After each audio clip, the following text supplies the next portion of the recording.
elle fait passer les infos totalement en clair. Il n'y a pas de cryptage de données. Et la version 2, c'est simplement une mise à jour de la version 1, mais avec une sécurisation de certains groupes de données.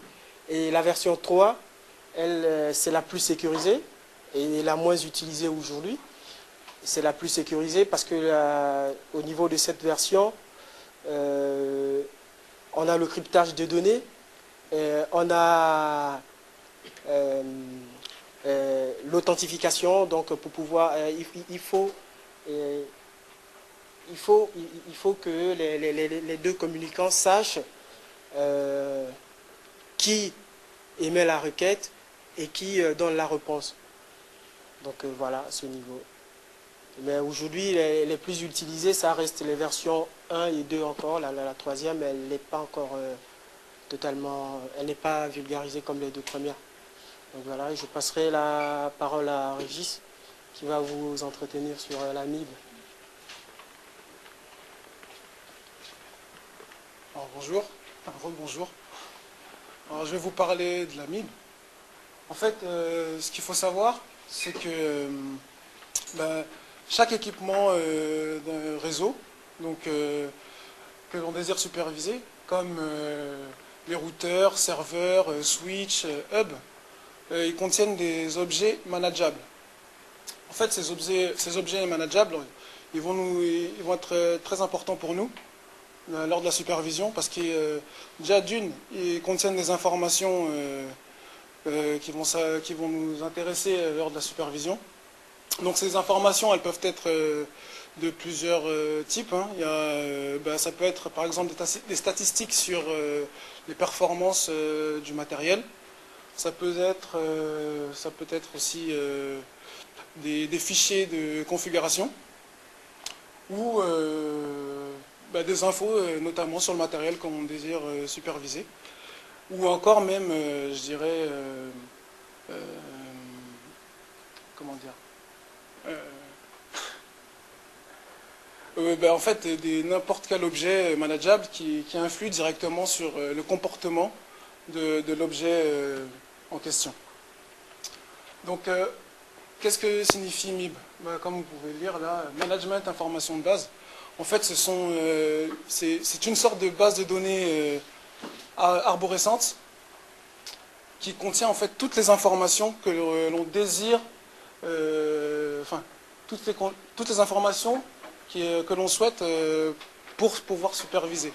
Je ne sais pas si vous avez compris. Je réexplique ou ça a été? D'accord, ok. Donc en fait, dans cette base de données, on a les différentes informations. Et elles vont nous servir en fait un peu plus tard grâce aux OID, mais je vais y revenir un peu, juste après, la slide d'après. Donc la structure de la MIB.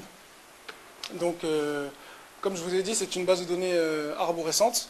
Donc je ne sais pas si ça vous parle quand je vous dis arborescent. Pour les serveurs, vous savez, quand je vous dis DNS, la structure c'est la même pratiquement. Donc c'est en forme d'arbre. Donc c'est un arbre à côté généalogique. Donc c'est au niveau des branches. Il y a des nœuds, parce que ce que je vous dis ici, c'est que chaque équipement, en fait, le routeur sur le réseau représente un nœud. Et par exemple, là, ça représente un nœud. Enfin, partout, vous voyez des nœuds, et à côté, vous voyez des chiffres. Ils vont être très intéressants parce qu'ils vont nous en fait lors de la formation. Parce qu'il faut savoir que chaque objet, chaque nœud, a un numéro qu'on appelle OID. L'OID, qu'est-ce que c'est déjà? C'était un peu vite, mais les serfs, vous ne répondez pas.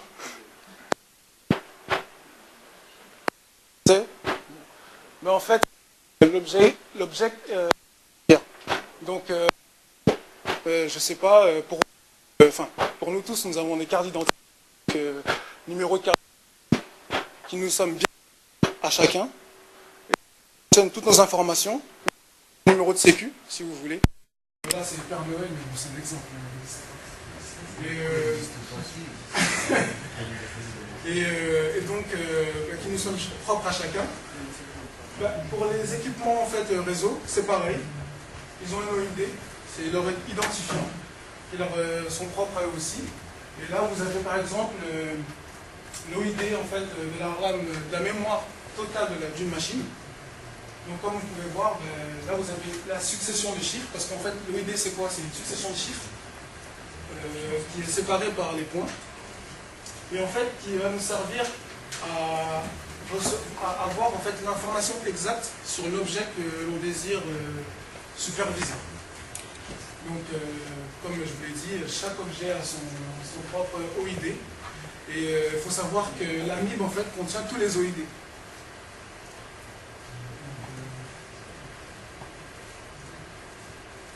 Là, je vais laisser la parole à Ghislain, qui va vous dire en fait comment, qui va vous expliquer en fait la capture d'écran, parce qu'il y a des graphes, mais il y a aussi le manager qui peut nous donner ce genre de réponse en fonction de ce que l'on désire superviser.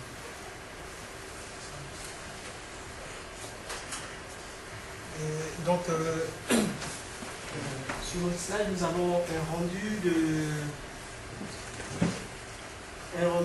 qu'on a fait avec l'outil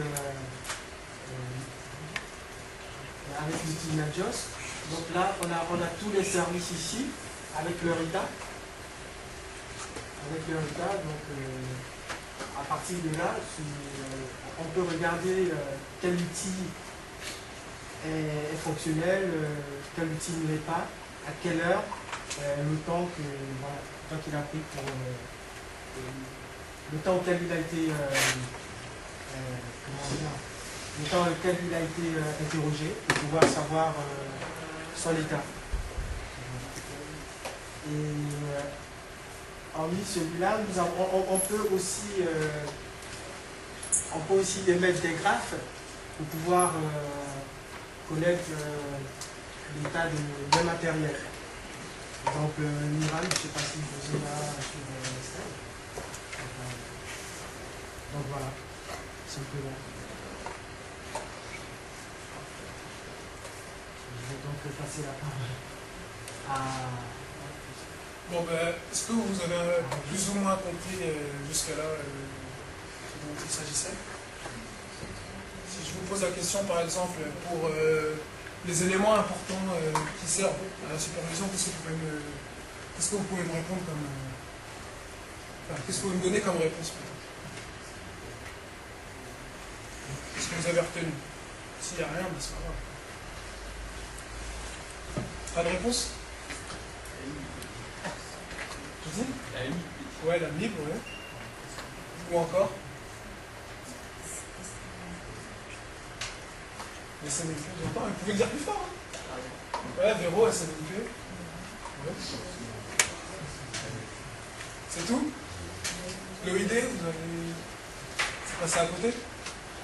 Ouais, l'OID aussi.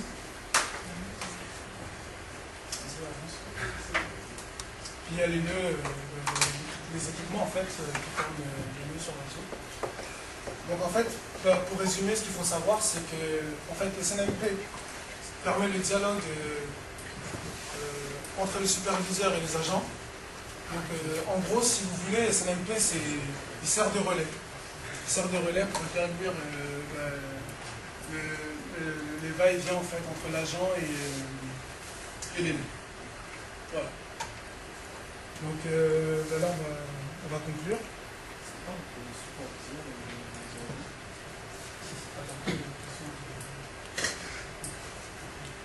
Donc en conclusion, En conclusion, en fait, SNMP, c'est un moyen assez simple et très performant de pouvoir superviser un réseau. Aujourd'hui, la seule faiblesse, c'est quand il y a plusieurs versions qui sont sorties, mais la plus utilisée, ça reste toujours la version 1. Le problème de la version 1, c'est qu'il y a la notion de communauté en fait, dont on n'a pas parlé, qui est à peu près de comparer ça à un mot de passe, qui passe en clair en fait sur le réseau. Et c'est la grosse faille, donc on peut faire un peu ce qu'on veut en fonction de ça. Donc il y a la version 3 qui devrait normalement être la version standard d'ici bientôt. Mais actuellement c'est le seul gros défaut des SNMP. Sinon c'est pas bien. Et si vous avez des questions. C'est quoi le modèle aussi?